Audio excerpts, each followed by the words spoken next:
والے سے بھی ہم اگلی ویڈیو میں بات کریں گے۔ اس ویڈیو میں جن 4 شخصیات کا میں نے آپ کو بتانا ہے، ان میں ایک تو خط نواز شریف صاحب کا جو ہیلی کاپٹر کیس تھا، اس میں بھی ایک خط آیا تھا باہر سے جو کہ عدالت میں پیش کیا گیا تھا، لیکن اس خط کے بارے میں اور وہ فیصلہ میں نہیں ڈھونڈ سکا، ٹائم بھی کم تھا، لیکن ایک وہ خط آیا تھا، اس کی میں آپ کو تفصیل ابھی نہیں بتا پاؤں گا کیونکہ میں نے وہ پڑھی نہیں ہے، تو اس کو پڑھ کے آپ کو بتاؤں گا۔ لیکن ایک تو وہ خط آیا تھا ہیلی کاپٹر کیس میں۔ دوسرا جو سب سے معروف خط ہے وہ پاناما کیس میں قطری شہزادے کا خط تھا جو کہ پاناما میں آیا، اور اس خط کے بارے میں چیف جسٹس آف پاکستان جو موجودہ ہیں آصف سید کھوسہ، انہوں نے 20 اپریل کے فیصلے میں، جب وہ سینئر ترین جج تھے سپریم کورٹ کے، انہوں نے کیا لکھا تھا اس حوالے سے جو ہے میں آپ کو چیزیں بتاتا ہوں، بڑی انٹرسٹنگ چیزیں ہیں۔ کھوسہ صاحب نے ایک تو اس میں یہی لکھا تھا کہ پہلے تو انہوں نے نعیم بخاری صاحب کا ذکر کیا اپنے فیصلے میں، گو کہ ہم یہ جتنی سماعتیں ہوئی پاناما کی ہم نے کمرہ عدالت میں اٹینڈ بھی کی۔ کھوسہ صاحب نے لکھا 20 اپریل کے فیصلے میں کہ نعیم بخاری جو عمران خان کے وکیل تھے، انہوں نے قطری خط کے اوپر جو ہے وہ بہت زیادہ اعتراض کیا۔ انہوں نے کہا کہ پارلیمنٹ کا خطاب ہو، ٹی وی پہ نواز شریف کا خطاب ہو، ان کے عدالت میں پہلا موقف ہو، کہیں پہ بھی قطری سرمایہ کاری کا ذکر نہیں ہے۔ نعیم بخاری نے یہ بات بھی کہی کہ جو نواز شریف کے بچوں نے، حسن حسین نواز نے، مریم نواز نے جو انٹرویوز دیے، ان میں بھی کہیں پہ قطری سرمایہ کاری کا ذکر نہیں تھا۔ اور پھر کھوسہ صاحب نے یہ لکھا تھا کہ پہلے تو قطری کا کہیں ذکر نہیں تھا، لیکن بعد میں نواز شریف کے بچوں نے پورا کیس جو اپنا بلڈ کیا وہ قطری خط کے اوپر کیا۔ کھوسہ صاحب نے یہ بھی لکھا نعیم بخاری صاحب کے بارے میں کہ نعیم بخاری نے یہ دلائل دیے کہ یہ جو قطری خط ہے یہ بعد میں آنے والا جو ایک خیال ہے اور اس کی اختراع ہے۔ اور پھر جو جب کھوسہ صاحب نے جو ہے وہ اس خط کے بارے میں لکھا، تو اس سے پہلے میں آپ کو یہ بھی بتا دوں کہ ایک وکیل ہیں جو شریف خاندان کے قریب ہیں، وہ اکثر جگہوں پہ آج کل بیٹھ کے یہ کہہ رہے ہیں، وہ کہہ رہے ہیں کہ مجھے پتا ہے کہ نواز شریف کو کس نے مروایا ہے، کس نے نواز شریف کو اس خط کے کنٹینٹ تیار کر کے دیے، اور وہ وکیل قسمیں کھاتا ہے کہ مجھے پتا ہے کہ اسلام آباد میں کس جگہ بیٹھ کے اور یہ فیصلہ ہوا کہ اس طرح کے خط عدالت میں پیش کرنا ہے۔ اور وہ کچھ ایک دو اور وکلا ہیں اور نون لیگ کے کچھ رہنما ہیں، ان کو چارج شیٹ کرتے ہیں کہ ان لوگوں نے نواز شریف کو مروایا ہے اور انہوں نے یہ قطری خط دلوایا ہے، اور یہ قطری خط کا کنٹینٹ جو ہے اسلام آباد میں تیار کیا گیا، پھر یہ قطری کو بھجوایا گیا اور وہاں سے پھر یہ تیار کر کے خط جو ہے وہ بھجوایا گیا۔ آصف سید کھوسہ صاحب نے لکھا کہ ایک دن اچانک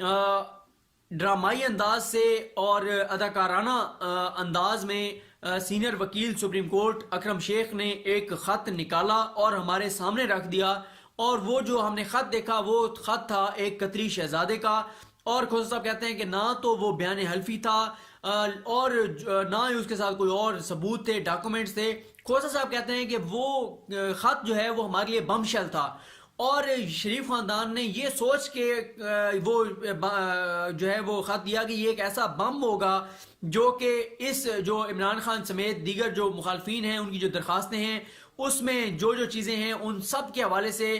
پردہ چاک کر دے گا، سب کے جواب دے دے گا۔ اور پھر کھوسہ صاحب لکھتے ہیں کہ اس خط کا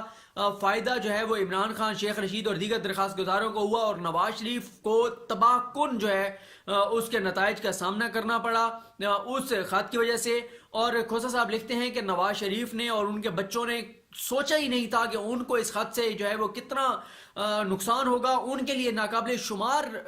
ہے اس خط کے جو نتائج ہیں جو ان کے خلاف نیگیٹو گئے۔ کھوسہ صاحب نے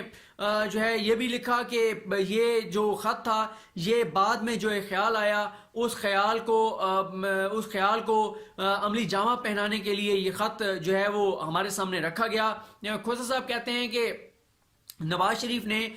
جو خطاب کیا تھا پارلیمنٹ میں اور اس سے پہلے قوم سے خطاب کیا تھا، اس میں نواز شریف نے کہا کہ میں قوم کے سامنے تمام حقائق جو ہے وہ رکھ رہا ہوں، اور نواز شریف نے کہا کہ میری زندگی جو ہے وہ کھلی کتاب کی طرح ہے۔ اور بعد میں جب یہ چیزیں سامنے آئیں تو پتہ چلا کہ نواز شریف نے وہ قوم سے خطاب کرتے ہوئے نہ تو مکمل سچ بولا تھا، اور جو انہوں نے کہا تھا کہ میری زندگی کھلی کتاب کی طرح ہے اور یہ ہے وہ کتاب، تو وہ کہتے ہیں کہ انہوں نے وہ جو ان کی زندگی کی کتاب تھی اس وقت جب وہ خطاب کر رہے تھے قوم سے، تو ان کی کچھ زندگی کے کتاب کے صفحات غائب تھے جو کہ بعد میں انہوں نے سامنے رکھے۔ تو کھوسہ صاحب کہتے ہیں کہ اس کا مطلب یہ ہے کہ انہوں نے جو ہے وہ مکمل سچ نہیں بولا تھا اپنی تقریر کے اندر۔ اور پھر کھوسہ صاحب کہتے ہیں کہ ایک ہے نواز شریف کا خطاب، بچوں کے انٹرویو، اور ایک ہے قطری کا دعویٰ۔ وہ کہتے ہیں دونوں سچ نہیں ہو سکتے، ایک اگر سچ ہے تو دوسرا جو ہے وہ جھوٹ ہوگا. تو وہ کہتے ہیں کہ اس لیے جو ہے ہم یہ قطری کو جو ہمارے سامنے قطری کا خط ہے، جس طرح سے اس کے اندر چیزیں بیان کی گئی ہیں، تو ہمیں یہی نظر آ رہا ہے کہ یہ جو قطری کا خط ہے یہ ہیئر سے ہے، سنی سنائی باتیں ہیں. قطری نے نہ کوئی بینکنگ ٹرانزیکشن کے بارے میں بتایا ہے، نہ ہی کوئی ثبوت. اور یہاں تک کہ کھوسا صاحب نے یہ بھی لکھا کہ میاں شریف اگر 2004 میں فوت ہوئے اور 2006 میں یہ ٹرانزیکشن ہوئی، یہ ان کا تبادلہ ہوا، جو ان کے مطابق جو انہوں نے انویسٹمنٹ کی تھی اس کے بدلے ان کو لندن فلیٹس ملے. تو کھوسا صاحب کہتے ہیں کہ اگر میاں شریف کی کوئی وصیت تھی تو وہ سامنے آنی چاہیے تھی، جس کے مطابق کہا جاتا ہے کہ میاں شریف نے وصیت کی تھی کہ میرا جو کچھ ہے قطری کے پاس وہ میرے پوتے حسین نواز کو دے دیا جائے.